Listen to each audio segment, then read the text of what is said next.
You're listening to the Archaeology Podcast Network. You're listening to the Archaeology Show. TAS goes behind the headlines to bring you the real stories about archaeology and the history around us. Welcome to the podcast. All right, welcome to the Archaeology Show. I'm your host, Chris Webster, and today we're going to talk to Dr. Lemont Dobson about his TV series, America from the Ground Up. Find it online at americasarchaeology.org. The phone lines are live right now, so call in with your questions at 775-515-4141. That's 775-515-4141. You can also tweet your questions to @ArchaeoWebby or @KNVC_radio. And you can post on our Facebook page at facebook.com/ArcPodNet. The co-founder of the APN, Tristan Boyle, will be monitoring all the socials today from Scotland, and he'll be feeding those to me. So tweet in those questions about archaeology and history in the Americas, and we'll see if we can answer them. All right, we're going to bring on Dr. Monty Dobson. He's an archaeologist and the creator, host, and executive producer of America from the Ground Up. Dr. Dobson holds a PhD in archaeology from the University of York. As a public archaeologist/historian, he has served in senior and executive roles in museums in the U.S. and the U.K. Dr. Monty Dobson, welcome to the show. Thanks for having me. All right. So how's it going? You know what? Pretty good. Spent my morning prepping for this, as a matter of fact. So excellent. Yeah. Well, you are only the second guest I've ever had on this show, so that's pretty exciting. And hopefully, as I did with the first guest, well, I didn't, luckily, I won't disconnect the call because the equipment is still somewhat unfamiliar to me. Very different than podcasting. Right.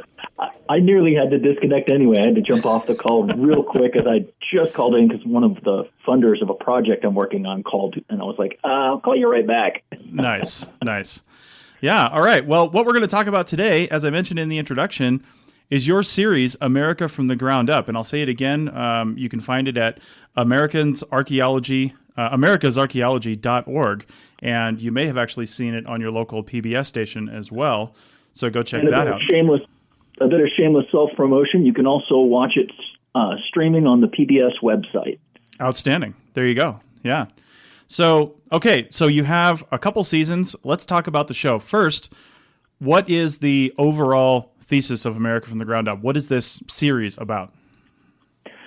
One of the things that my producing partner, Andrew Devaney, and co-writer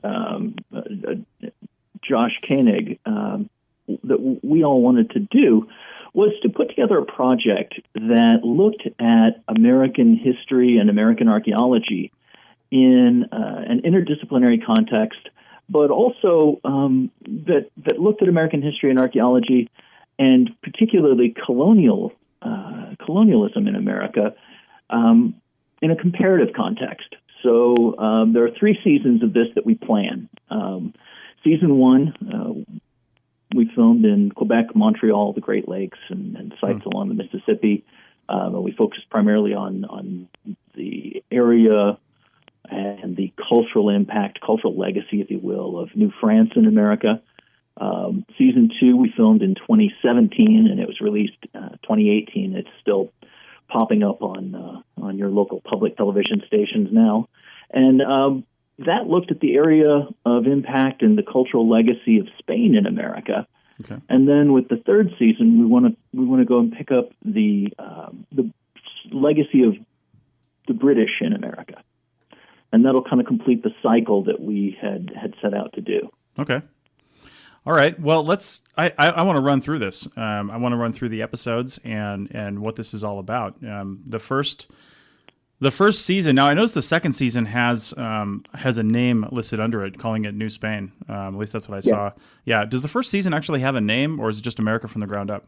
It's just America from the Ground Up because we were never sure that we were ever going to get the chance to do a second one. So nice. It was one of those things where, this was the mad plan all along, but, going into the first season, you never really know for sure if you're ever going to get the chance to do it again. Yeah. So, okay. Sure. Well, so that was, instead of it being subtitled New France, I suspect when the DVD comes out, it'll have those chapter headings tucked in there. Nice.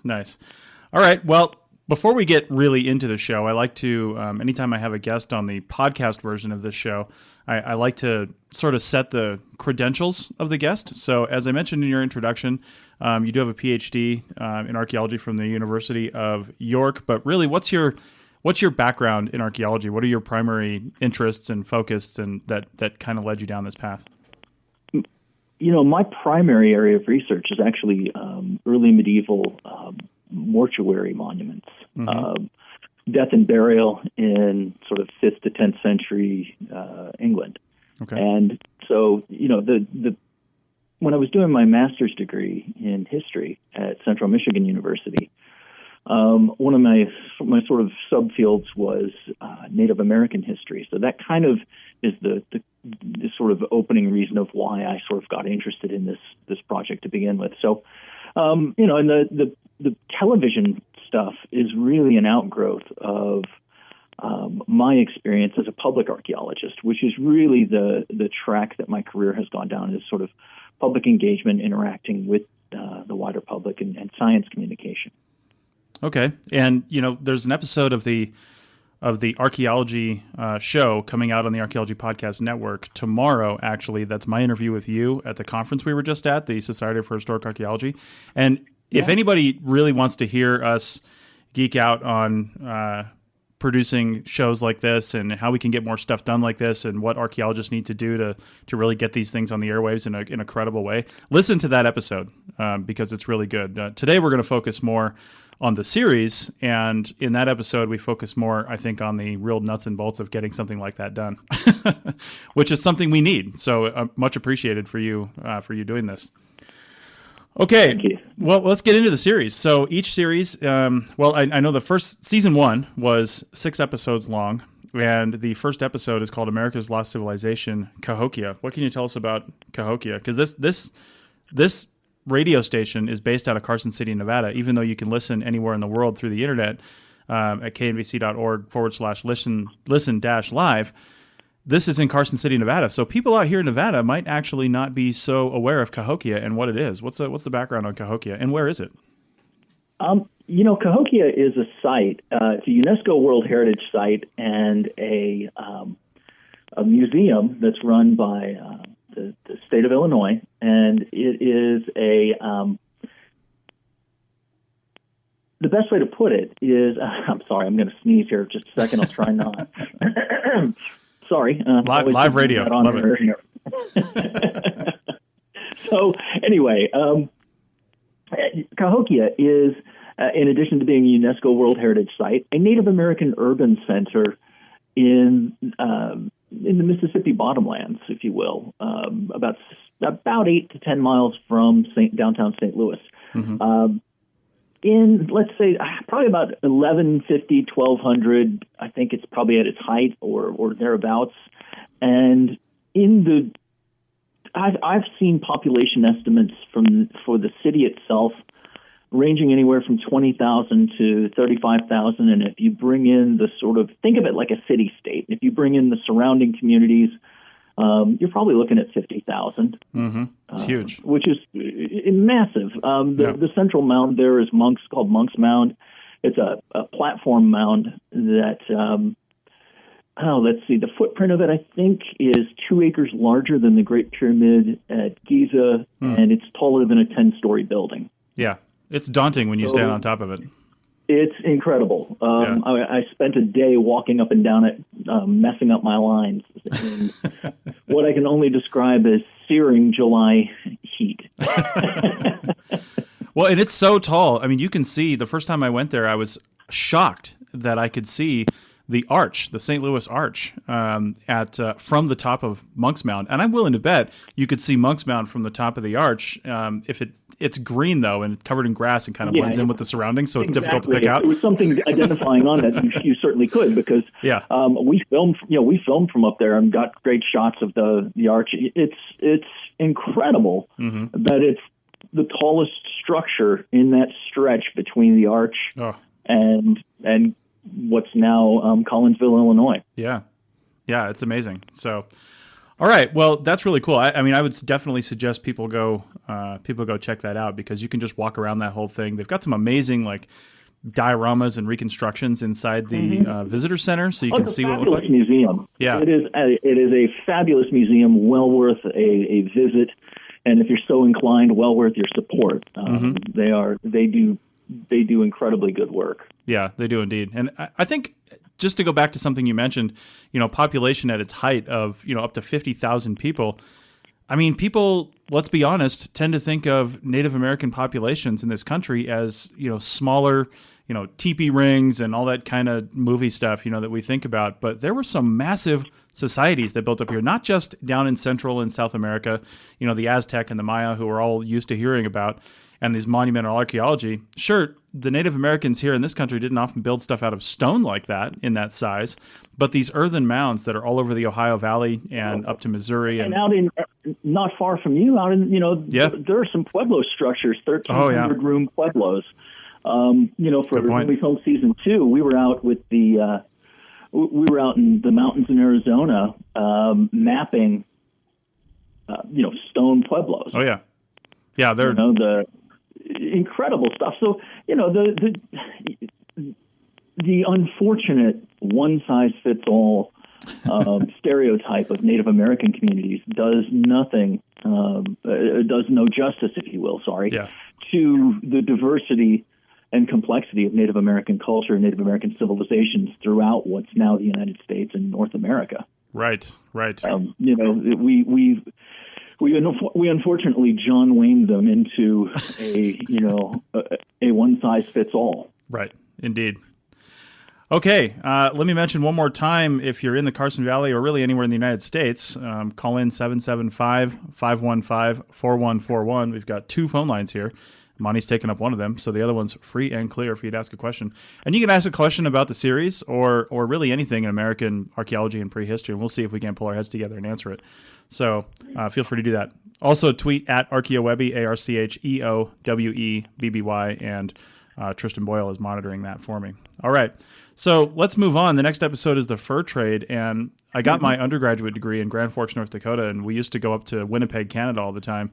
And Winnipeg is a hybrid, French-speaking, non-French-speaking town, and just littered with fur trade references. In fact, we went to a festival up there at one point over the winter that was all about highlighting the fur trade that came across there. So tell us tell us when the fur trade happened and maybe how it influenced development in this country and in Canada.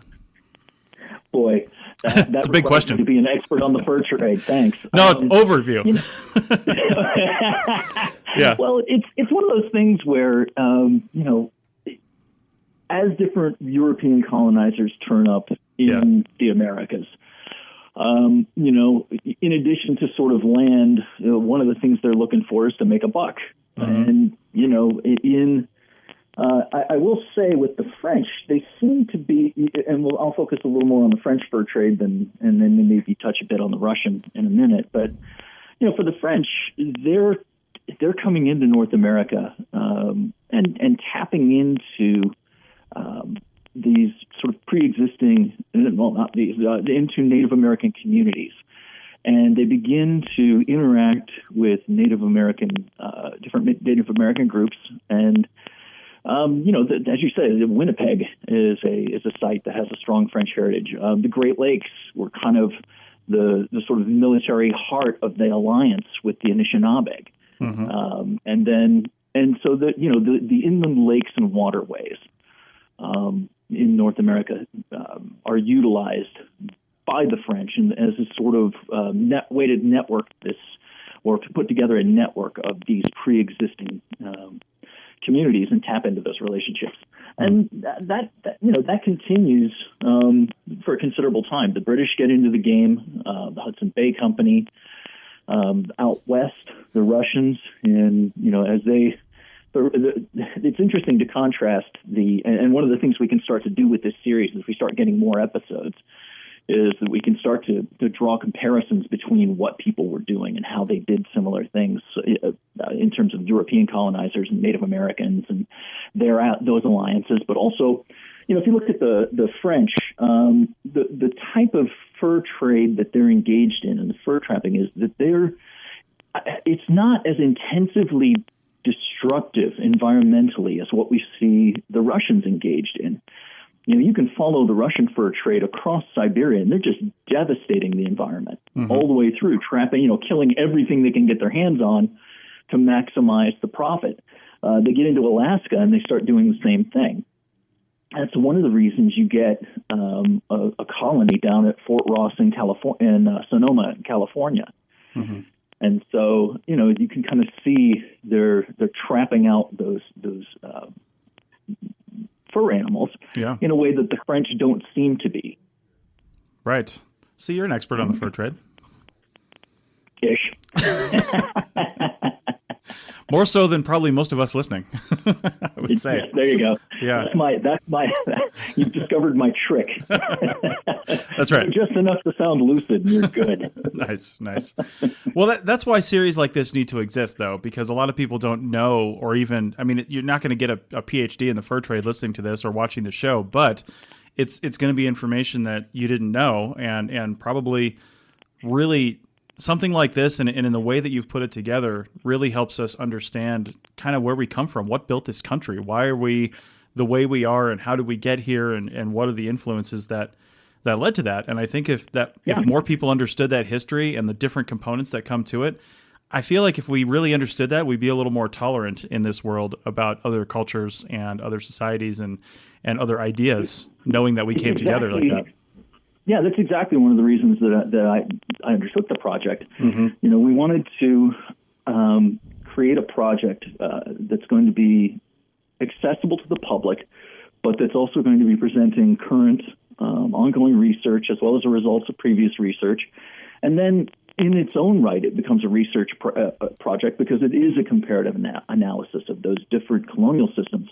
And what we need to realize is that, we have this impression in America that American history begins and ends in Boston, Philadelphia, and Virginia. Yeah. And, you and I'm in Missouri right now, and you're sitting in Nevada. We're in New Spain. Yeah. Here in Missouri, it was part of New France. Right. So, the colonial histories of America, and history plural there, are different, but also I think what we do is the danger of presenting that monolithic British version is that we lose sight of the richness of the things that we've inherited from all of the groups. Now, the bad things as well. You're certainly never going to gloss over, the kinds of the negative impact that colonization has had on Native peoples in North America. Right, that's, absolutely. That's a strong theme of the series as well. But at the same time, I'm really interested in looking at Native peoples at indigenous peoples, if you will, as geopolitical actors in their own right. They have an agenda. They have a geopolitical outlook that involves themselves, the peoples immediately around them, other tribal, intertribal, and extratribal alliances, and then alliances that cut across some of the European colonization. So, and I think to me, when we think about history in those terms, and we think about archaeology as a way to investigate those stories, the past opens up as a really rich and interesting story. Absolutely. Yeah.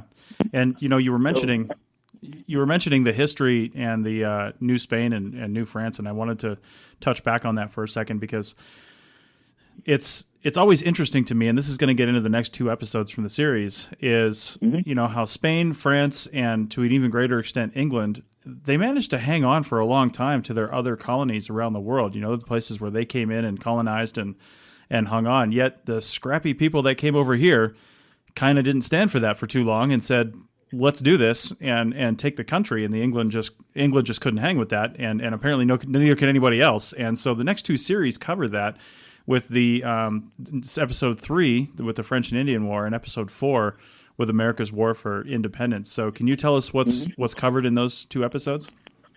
Sure.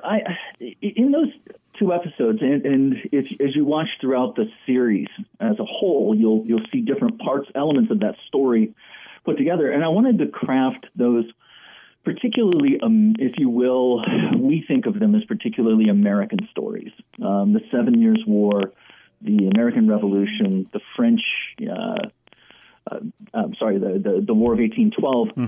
These are all parts of European. They're all tied into European colonial wars. Right.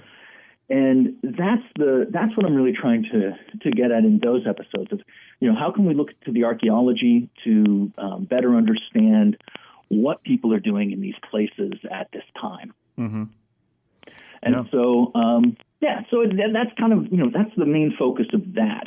And, as we get into the final season, we're going to look at how, this British legacy, yes, the United States has an American Revolution. Well, it's tied to I guess I'll oversimplify it and call it British colonial policy, right. Which, if we want to strip it down to a bare bones, it's settlement and land clearance. Okay. And so the driving forces, if you think about those two episodes that you just talked about, actually those three, the driving force of the 7 Years' War to begin with, or the French and Indian War, is settlement in the Ohio Valley. The French want to get in there and exploit resources, and they're encroaching in that space on the native geopolitical alliance, the Iroquois, with the British. And the British want to, the British/American colonists, British colonists really, because they would have never said they weren't, they were British colonists, want to settle in that space. Yeah. So at the end of that war, 7 Years' War, as a way to placate their native allies, the British basically forbid settlement west of the Appalachians. Okay. And so when you start thinking about all of these landless people in the, stacked up in what is a rapidly overpopulating, if you will, British colony, they want to be able to settle in that land. This is one of the major agitators for what becomes the American Revolution. Right. We move forward a few decades, and we're into the War of 1812. Similar issues. We're talking settlement in Ohio country. And so it really, that idea of settlement, land clearance, and to an extent westward migration are really being driven by, or really I should say are the driving forces, I think, in the American story. And so, by marrying up multiple different archaeological sites, we can tie those pieces together and start looking at this question, this dynamic, comparatively. I can think of some places to go to see the the America's War for Independence segment. I can think of some places. I don't have a lot of experience at the East Coast, but I can definitely think of some places I would go to sort of see firsthand where these conflicts took place. But with obviously this being a TV series, it's highly visual. So I really have no concept in my mind where I would even go to see examples of the French and Indian War. Where did you go to cover this in the show? How did you do that visually? And this is a good question because this gets to how do you make these things. One thing is television is ridiculously, ruinously, hideously expensive. that's the layman's term for it, I suppose. Right. Or the professional term. It is very expensive.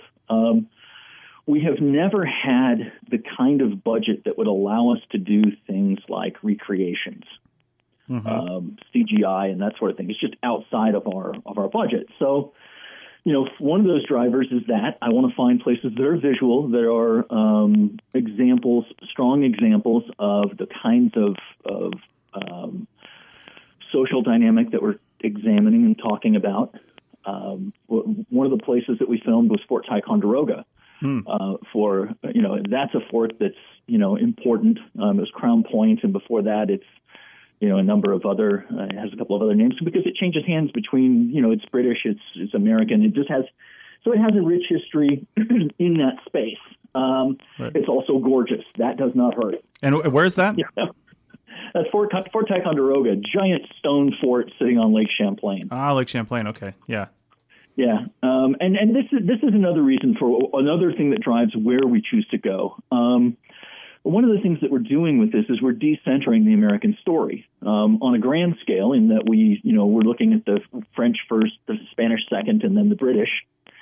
But also, we flip these sites inside out, or we flip these ideas inside out, and we try to look at frontiers and borderlands as zones of interaction between different people groups, because that's where I think we can start to get to some really interesting data, some really interesting ideas about what people are doing, is in the places where they're bumping up against each other.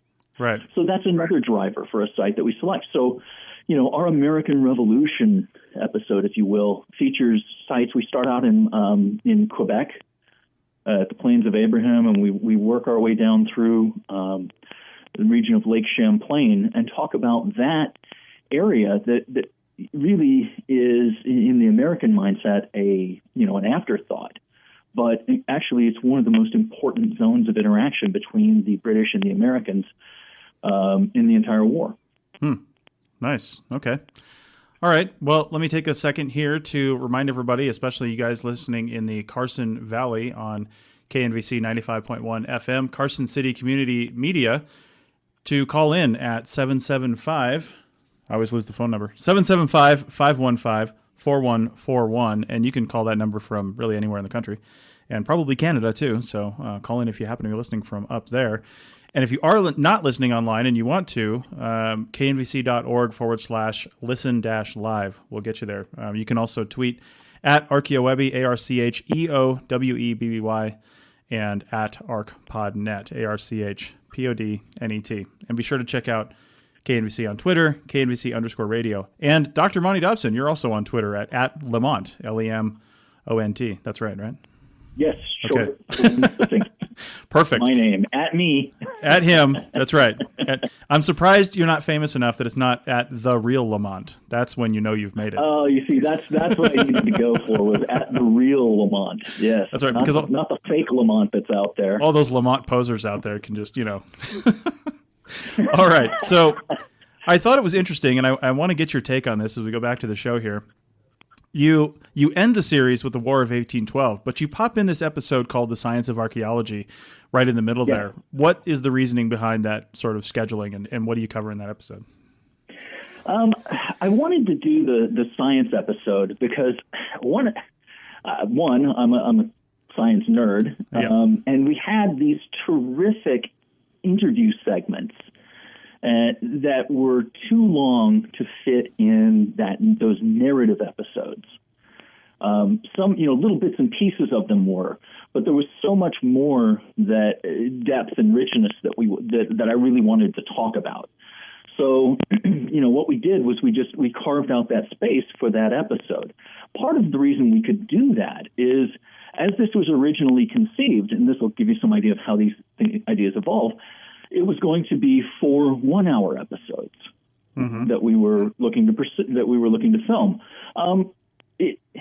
It came about in the editing process that it works better as a half-hour episode, but it's also budget-driven. Sometimes I think sometimes we would have the idea that these decisions would be very elegant and driven by, data, or they might be driven by this.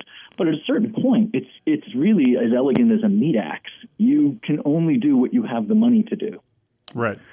So instead of, we wanted to film an episode about the Civil War, which would have been problematic in retrospect. It never would have worked, and we shouldn't have thought about going that far forward. It just didn't work. So reconfiguring it as half-hour episodes, I had that space. Now, we could have sent out 5 episodes, and that would have been fine. But we also had the luxury of having all of this great footage and the space to do it. And 6 episodes was a nice, neat package that we could send out to public television stations, and people tend to like even numbers. So in those series, so that for a lot of reasons that episode came about. But that's one of the ones I'm happiest with, to be honest with you. I really, really enjoyed putting that together. Yeah, that's really cool, because one of the things I learned when we interviewed some people from Time Team not only the Time Team America series that was somewhat disappointingly short-lived. I wish they could have kept that going. But also, we interviewed somebody who was on or part of for a little time Time Team BBC, the original Time Team, which ran for, I don't know, something like 20-plus years. I mean, it was a long time. Yeah, it was for ages. Yeah, they said on that, I remember them saying that you could ask like the average British citizen, because it was a really popular show, you could ask the average British citizen what ground penetrating radar was, and they would know what it is. They would know. You ask the average American, and they're like, I don't know what the heck you're talking about. No, it was one of the most brilliant science communication, public archaeology projects, public history projects that I've seen, and it was on a commercial network, and it was hugely popular. Yeah. So I gets me to my one of my axes to grind. I think there's room for really solid research-based archaeology and history on network television. Sure. On commercial television. Yeah. The hindrance to that is it's expensive and it's hard to do. Absolutely. Yeah. Okay. Well, you end the series with episode 6 and the War of 1812. So, give me a 4-minute rundown of the War of 1812. What do you cover in the show? We really look at trying to look at the War of 1812 in the context of continuing competition between Britain and the United States for what was the old Northwest Territory. Britain is funneling guns to Native Americans in the Ohio Valley as a way to destabilize the region. They're striking alliances with Tecumseh and Tenskwatawa, and his brother is also known as the Prophet. And I wanted to follow that dynamic and kind of follow the trajectory of the war, but in the Great Lakes region, in the old Northwest Territory, which is what it was about, because Britain was supposed to leave that region at the end of the Revolution, but didn't. Right. Well, marginally didn't, and so. There's a lot of pressure on American politicians to both to go to war and then not to. But again, it comes down to issues of settlement. There are people there are European Americans who want to settle in that land. Mm-hmm. Yeah. And there are Native Americans who want to turn that same Ohio country into a native homeland. Sure. So, and then we follow that through. One of the things that fascinates me is the naval war on the Great Lakes. And we don't think about, massive, tall warships on the Great Lakes engaged in battle, but that's exactly what was happening. Right. That seems crazy. Yeah, and our timing was perfect. We got to work with two other production companies actually who were also filming various aspects of that recreated battle on the Great Lakes. And we worked with the National Park Service, and we all kind of swapped out film, and so it worked out brilliantly. Nice. And I could never afford to do that kind of recreation on my own. So, we leveraged those kind of partnerships to do it. Okay. All right. Well, we're going to talk about season 2 next. Season 2 just released this last year, so it's hot off the press, and you can get on it. But it is somewhere. It is on your local public television station now. That's right. Check it out and look for it. And especially a lot of people are digital these days, and like you said, go to the PBS app, or if you have Apple TV, there's a pretty great PBS app for Apple TV that you can check out, and a lot of stuff you can see.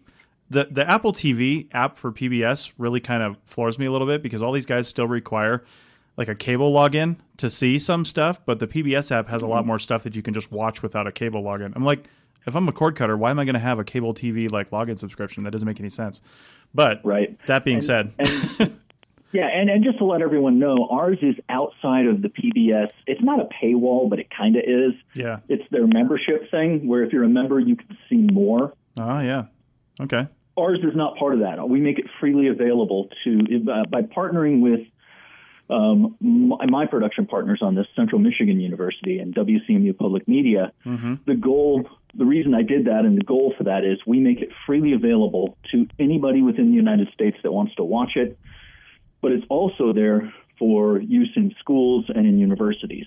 Right. Just to wrap up season 1, if you watch season 1 from start to finish, you'll get those individual episodes. You'll get the American story, but you'll also get a introductory course in archaeological field methods. Nice. So in each episode, there are little kind of not pop-out vignettes because they're organically built within the interview sections, but we walk people through how you conduct an investigation, an archaeological excavation. Mm-hmm. That's pretty cool. Similar thing is happening in season 3, where we're looking at how you identify an archaeological site. Okay. All right. Well, we're going to talk about future seasons here in a second. Yep. Yeah. Mm-hmm. So you mentioned earlier, season 2 is called New Spain. So yes. let's get into this. Episode 1 is called The Ancestors. Where do you head for that one? This is the one where you go to the Southwest? Yeah. Every season opens up with a assessment of what are Native peoples doing in this landscape, in this space before Europeans turn up, and then we try to follow those narratives through to a logical conclusion throughout the episodes. So the first episode opens up. It's actually a pretty broad swath. The question I wanted to look at is how are Native peoples altering the landscape? You know, what are they building, and how are they using the landscape around them? So we start out down at Watson Break and Poverty Point, which are two very large mound complexes, very early in Louisiana. Yeah. Poverty Point. Both of them, but Poverty Point is a site that, if the standard model of who builds large monumental and urban structures, it stands it a bit on its head because, by all accounts, these are hunter-gatherers doing this kind of complex activity. Yeah. So, over many years. And in some cases very quickly. So it just we start with that, and then we jump out to the Southwest, and we start out with Chuck Riggs, who's an archaeologist out at Fort Lewis College, and one of his excavations where he's not far from Mesa Verde, actually. Probably only about 5 miles, but as the crow flies, if you will.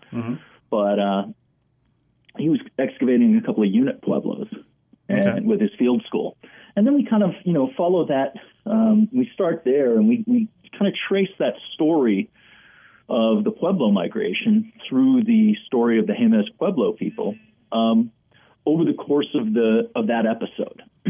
So, we kind of work our way down through some of the places that they would have moved through, and then we kind of end out at the Jemez Pueblo site with Marlon Magdalena, who's a Jemez Pueblo enrolled member, and he's also a historian with the I think it's Historic New Mexico or New Mexico Historic. I can't remember, but and then Chris Toya, who is the archives and records guy, and I think he does the NAGPRA stuff. He's an archaeologist, but he's Jemez Pueblo, and he works for the Jemez Pueblo.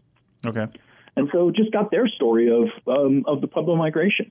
And then that puts us on the sort of eve of the arrival of Spain in this part of the world. Okay, and that explains why New Spain, the title of the series, is actually the second episode.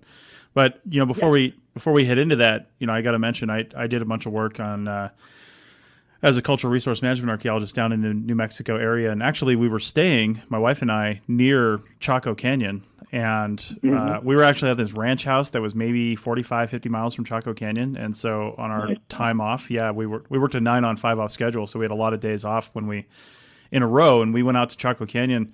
And I was like, when we first got there, I was like, oh, cool, Chaco Canyon. We'll probably hit out there our first 5-day rotation break, and then the second one we'll go see something else. But, I mean, we saw with the hikes, it's like an 8-mile hike out and back to get to some of these things, and even farther in some cases, and to get to some of these pueblos that are out there. And it was amazing, the architecture, and I can't even imagine what Chaco Canyon looked like back in the day when this was just at the height of its activity, when Pueblo Bonita, which is the really big one near the visitor center that everybody goes to, and then the ones up on the ridge, and they're just all through the entire canyon area there. It's just such an amazing, phenomenal place, and you just can't imagine, you can't imagine anybody even now building something like that, let alone, 1,000 years ago.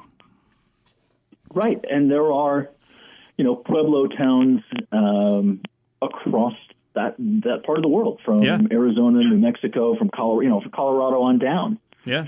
And so, and that was one of the things I wanted to do, was show some diversity in that as well. That's why we went out with some folks from a number of different places.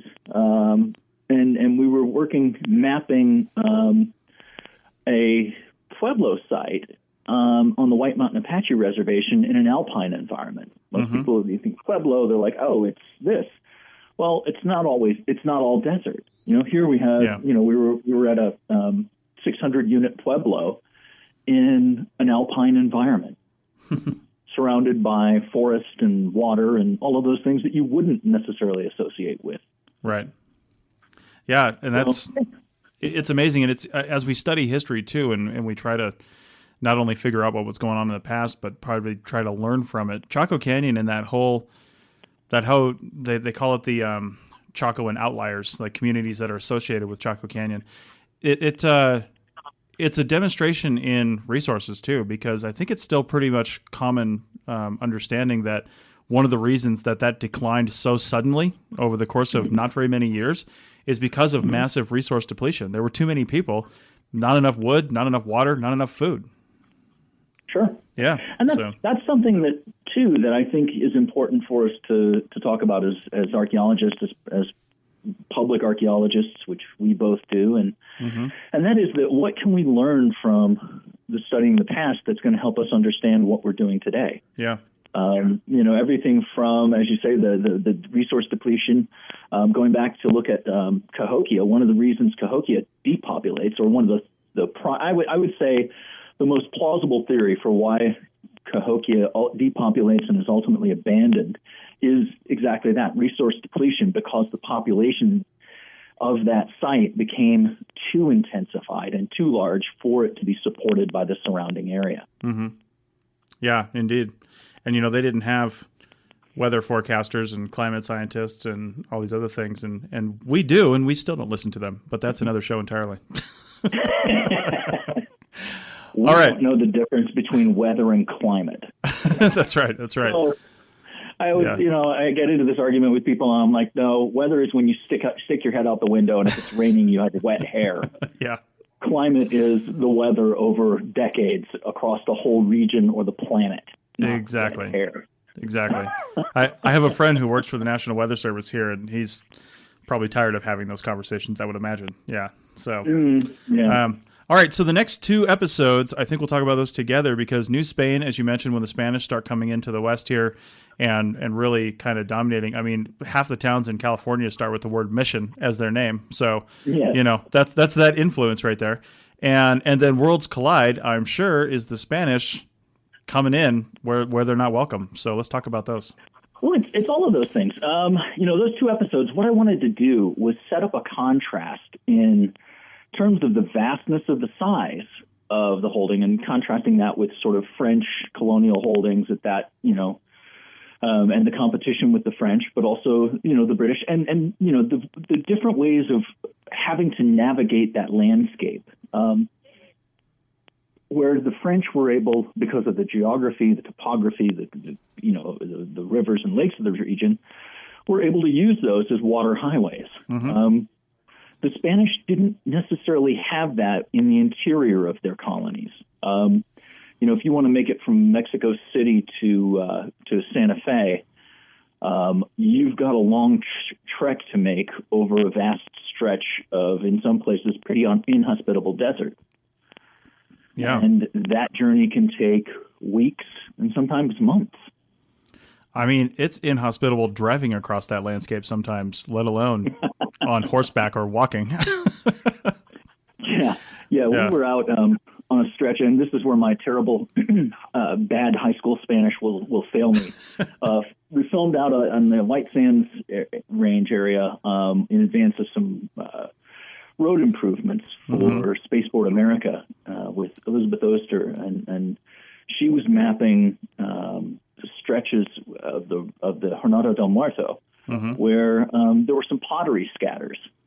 The interesting thing was we were looking at Spanish olive jars over top of prehistoric stuff, including one that's like a sort of pestle. Okay. Which is an area where people are gathering, these seeds and things that they can eat in this inhospitable area.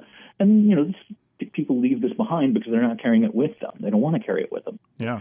So people are using the landscape in similar ways across time. If it's good for one person, one group of people to stop there and eat because there are resources available, that's what other people are going to do, because that's kind of one of the only spots you're going to find. So, yeah, indeed. So we were looking at those roadways and how they connect up people and places, and Spanish interaction with native peoples, but also with other European colonizers, and some of the complexity of those relationships. One of the things that we talk about in season 3 is the alliances between the Apache and the Comanche and the French and the Spanish, and how those play out geopolitically on the frontier of New Spain. Okay. All right. Well, we've got about 12 or so minutes left, 12 or 13 minutes left. So I want to get through the rest of the season and talk about what the future of this series is. So quickly give us a recap. What's Paradise Lost about, episode 4 in season 2? Yeah. And in episode 4, I had wanted to do an episode about slavery, but one of the things that annoys me often about public discussion of enslavement in the American context is we always get fully formed, fully agro-industrial plantation system in the antebellum South. And the question I wanted to address in that, and it ties right into the theme, is, well, how did we get there? And the answer to that really begins in the Mediterranean and on the Iberian Peninsula with the plantation system that the Spanish developed and export to the New World, and also that taste for sugar. And both of those have roots in Spain. And so we followed that question that we're answering in the series, which is, how is it that people from sub-Saharan Africa not only become seen as suitable for enslavement, but wholly suitable for enslavement? Right. And that's where, and so we follow that question throughout, and then we end down at the Levi Jordan plantation in Texas with Ken Brown, who's an archaeologist down in Houston. And he excavated the slave quarters there on what is a sugar plantation in East Texas. And so we ended up, we were talking about, okay, well, here's the background of how we got here, and here's what these folks' lives are like, the enslaved component of this plantation. And then, the next episode the 5th episode is the Civil War. I wanted to do, as I said, that in the first season and never really got the chance. And so it fits much better within our remit to do it this season, in season 2, because we got to look at the Civil War as it played out in Missouri primarily, in the Trans-Mississippi West. And the Civil War is part of that legacy, that cultural legacy of enslavement that's imported in the New World by Spain. Yeah. So we follow that episode through to the conclusion of the war in what's now Missouri, or in the West anyway, and that gets us onto the final episode where we really kind of wrap up and we look at the westward expansion of the United States post-Civil War. But predominantly, rather than starting at the Mississippi River and heading west, we kind of go back down to the border, what's now the border, and go to New Spain before it's America, or Mexico and then America. And we kind of follow that, the Europeanization, if you will, or the European colonization of the Southwest and its impact, and follow it up to, we end that episode on the White Mountain Apache Reservation, talking to their tribal historian, Ramon Riley, and discussing with him the cultural impact and the impact on the White Mountain Apache people of American reservation policy. So there we're in the 1890s, and we've kind of ended that season. Next season, we're going to go back and we're going to pick up the British in North America.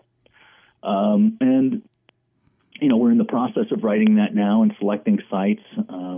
Okay. We were at the SHAs. I met with a couple of people who are doing some excavations this next summer that we hope to go film at, funding God's willing. All right. Well, I'm going to put out the phone number one more time in case anybody wants to call in. Just so everybody knows, I do a podcast, and I podcast a lot, but this actual show is a podcast called The Archaeology Show on the Archaeology Podcast Network, and you can find that at arcpodnet.com/archaeology, and you can find it on iTunes, Stitcher Radio, Google Podcasts, and Spotify as well. But, for anybody that listens to podcasts, you'll know that one of the downsides to a podcast is it's kind of a one-way conversation. I mean, you're interviewing somebody, but there's no interaction with the audience. And the reason I wanted to do this radio show was to have interaction with the audience. So I want to encourage people to call in about literally anything. I mean, feel free to interrupt us. We just like to, Monty, can you and I, we just talk about archaeology all day long pretty much, right? I can talk all day long, probably by myself. So yeah, right? It's great to have a conversation with other people. I know. My first episode here that was live was just me talking, and I was like, I even doubted myself, will I be able to do that? And sure enough, I probably could have gone another couple hours. So, yeah, exactly. Yeah, so call in 775-515-4141, and Tristan Boyle at An Archaeologist is monitoring the Twitter feed and the Facebook feed. So I'm just going to keep putting those out there so you guys can get used to the fact that we're here. It's going to be every Friday from 12 to 1 Pacific time, and we're going to keep this going as long as we can. So I want to go back to, Monty, just a couple episodes back when you were talking about the Civil War. It's really, and you mentioned this, the ability for people to just see sub-Saharan Africa as a place where you can get slaves and just kind of be okay with that. It's like most of the world, it seemed, that was doing slavery, at least most of the Western world, they seem to be, I mean, I'm sure there were people like now, anytime you have something, there's always people that are on the other side of it saying, hey, we shouldn't be doing this. And this is how we eventually abolished slavery, was those voices started to get louder and louder and louder, culminates in the Civil War. And then finally, there were many decades of struggle after that, but that was, of course, where it started to diminish. And it's amazing to me how people that are used to a certain lifestyle can get used to certain behaviors that in another time frame you would see as very objectionable, or if not disgusting. And I look at the parallels between that and today, where the modern day, I mean, I'm not going to diminish slavery at all by saying this, so don't think I am, but modern day business people, right? Really successful business people are living a certain lifestyle, and sometimes it's hard for them to see how hard it is for the people working under them at the lowest levels of their company, how much of a struggle it is for them to survive while you're sitting on your yacht or flying from one place to the next in your private jet, with your 16 houses. And it's hard for people to see because they're living this lifestyle, what's going on. It's another place where we can learn from history. I mean, it's just phenomenal, isn't it? Yeah, and I think, the past is full of a lot of those kinds of stories and analogies where we can learn about, how our actions might play out today. Mm-hmm. And I think, one of the things that I wanted to accomplish with that particular episode was get at this question of, we have in America today a situation where, if you're black, there's an assumed criminality often associated with that. Where does this stupidity come from? Right. And it's a cultural legacy. This just hangs on. If you imagine the sort of, in the antebellum South, in communities where the enslaved population outnumbers the white population, there is a fear of a slave revolt, and this assumption that, and this very real need, actually, if you're going to keep people enslaved, of enforcing that system. And that gets all melded together with a ton of different bad ideas from throughout history, and it becomes what we now call racism. Yeah. And if we don't understand that, and we don't understand ourselves and how we got here, we have no hope of getting out of it. Mm-hmm. So that was my goal with that episode, was to kind of do a lot of that heavy lifting and have those really difficult conversations in a way that was, hopefully informative for people. For me, that was one of the hardest episodes that I ever had, that I had to write. Wow. It's just not a topic I'm comfortable dwelling in. Yeah. For for a lot of reasons. I don't like inhumanity. I don't like thinking about, what the horrible things we do to each other. And in that particular episode, I spent, several months specifically thinking about the horrible things we do to each other.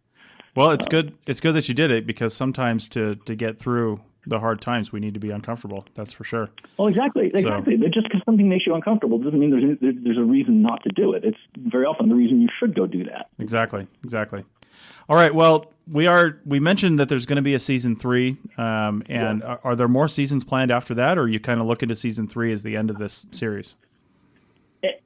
As it sits now, season 3 is going to be, I think, the end of America from the Ground Up. Okay. The title of the website is a bit of a hint at where we're hoping to go with it next. I want to expand the time slot to an hour and do slightly longer stories about America's archaeology as a whole. And so we expand this idea of thinking about pre-colonized, colonized, and post-colonized spaces. Mm-hmm. And we look at all of the Americas from, South America to Canada. Okay. And so that's my hope, is that this continues on, but in an expanded form. I want to kind of follow that same model. And each season looking at a particular story or theme, right, but we'll expand it out to a longer format.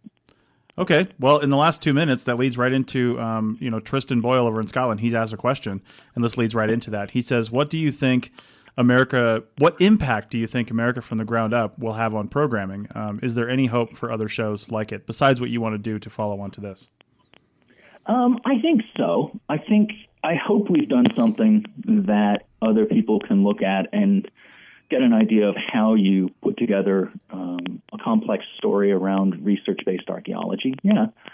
That gets to the point of why I started a production company myself. It's hard to sell research-based archaeology as a topic to television networks and commissioners. Yeah. The people who commission programs, because it takes a long time and it costs a lot of money. And very often commercial production companies don't have archaeologists on staff, and they don't really know how to do this stuff. Right. So, shameless plug, I have an Indiegogo campaign right now trying to kickstart the funding for season 3. So, okay, there you are. Hey, let's put the address out for that. What's it called? So people can find it. If you do Indiegogo and America from the Ground Up, you'll see it. If you look at my Twitter page, you'll see it pinned to the top of my Twitter at Lemont. Okay. It'll be on the website as soon as I update it over the weekend. It's on our Facebook page right now, America from the Ground Up Facebook, and that'll get you there. So, okay. All right. Support us. Last thing I'll say, I know we're running out of time. Each season costs us about $250,000 to do. Yeah. And all right. That's cheap for television. So there you go. That is cheap. All right. Well, everybody, let's pull together, go to those resources, and go to that Indiegogo, type in America from the Ground Up, and donate. And thank you again, Dr. Monty Dobson, for coming on the show today and talking about America from the Ground Up. Yes. And thank you for doing this. Yeah. And I hope we get season 3 out. So check it out at americasarchaeology.org. You can check it out on your local PBS station. And I will finish this out by saying, you can always catch more of these episodes at the Archaeology Show on arcpodnet.com. I'll be here every Friday from 12 to 1. I don't even know when. From 12 to 1 Pacific time here in the studio. So you can always call in at 775-515-4141. Feel free to always ask me a question at my Twitter handle, at ArchaeoWebby, ArcheoWebby. Follow KNVC_radio on Twitter. Follow ArcPodNet on Twitter for all the latest updates. And, we hope to hear from you soon. I want this to be a call-in show where people can talk about archaeology. They can talk about something they found that was interesting, some question they have about history, and we can try to give you the answers. I don't have all the answers, but I love talking about it, and I love discussing those things. So definitely call in next time. Send in your questions ahead of time. You can email them, Chris at Archaeology Podcast Network, and go from there. All right, until next time, we'll see you next week, and thanks for listening to The Archaeology Show on KNVC 95.1 FM, Carson City Community Media.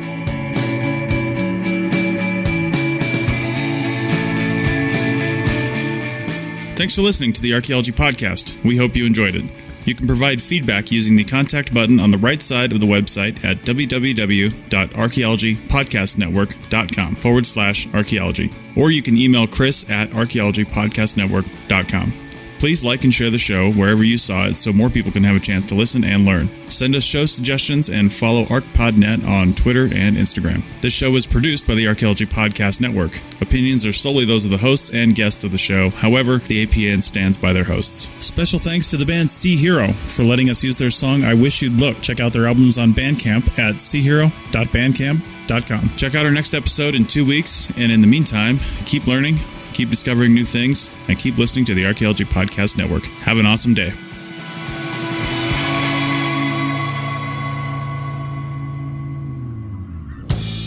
This show is produced and recorded by the Archaeology Podcast Network, Chris Webster and Tristan Boyle, in Reno, Nevada, at the Reno Collective. This has been a presentation of the Archaeology Podcast Network. Visit us on the web for show notes and other podcasts at www.archpodnet.com. Contact us at chris@archaeologypodcastnetwork.com. Thanks again for listening to this episode and for supporting the Archaeology Podcast Network. If you want these shows to keep going, consider becoming a member for just $7.99 a month.